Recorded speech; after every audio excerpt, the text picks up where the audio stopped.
first of all, that I have to speak English because that's the only language that I know. I'm currently learning my language because I was forced to speak English.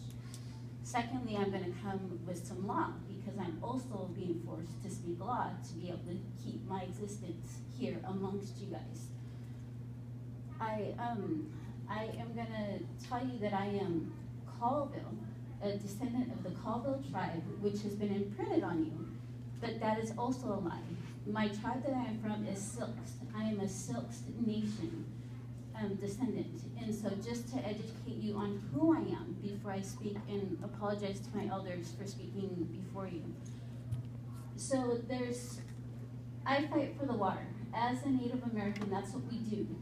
We are servants to the land, to the water, to the people, to all of our relatives, the no-legged, the winged.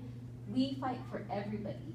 Whether we are friend or foe, we fight for you. There is an indigenous person fighting for you every single day. We will continue to fight for you, for your children, for the birds, for the orcas, for everything. That's what we do. That's what we're here for. That's why we have been able to coexist with each other in several species for hundreds of thousands of years. We've left this responsibility that has been taken physically. We were ripped away from our parents and our grandparents, and they were put in boarding schools to enact your system for 500 years that is failing. It's been a failure since it started. So take time to listen to what we say. We've known from experience, legally by law, in order for you to communicate, there has to be sovereignty. You have to start on equal ground and look at each other as equals. We are a nation that has been built on slavery and masters.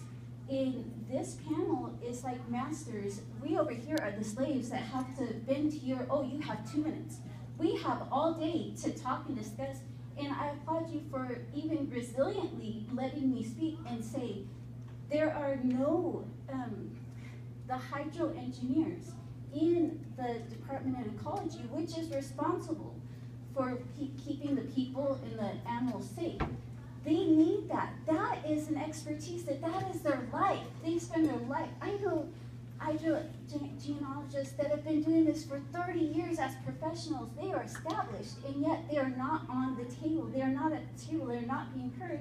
But at the same time, the Department of Ecology, they are going and they're making permits okay for all these companies, and they don't know the impact of what they're doing. The genealogists, they know the impacts of what's going to happen. That's common sense, even in your world, by your laws. But by our laws and by our world, by nature, we can coexist, and we know this even amongst you, other nations. We are an inclusive nation. We welcome all people, all species. That's how we ended up in this situation where we are treated as guests amongst masters and slaves. So, that being said, I have comments from people, and I am nomadic. I am genuinely traditional in my ways. I work so I can be here. I work double shifts 3 days a week so I can go out and travel and fight and be heard across the state. I am on trial in Olympia for standing up at the state capitol, occupying to fight for the water. I'm on trial right now, and I am still here, and I'm still fighting for you, for your children, your grandchildren, for the orcas, for everybody. I will continue to fight, and I am not alone. So with relatives that are in Olympia, in Seattle, in Tacoma, here in Wenatchee, where my mother lives, they want to be heard. They want to say, first, number one, release the dams. 2, ban the Trans Mountain pipelines. 3, start finding and taking these corporations polluting the waters and get the diseased fish farms out of the waters permanently. There's the harvested fish that are going out there, they're not even reproducing, but they're still taking the resources of the natural salmon in their natural habitat that are struggling just as we are. We need to consider all that and stop thinking, I'm going to be here. I'm not getting paid to be here. I work so I can be here. When the money goes away, when the paychecks go away, are you going to stop fighting? Are you going to go away? That's what I'm asking every single one of you. Woo!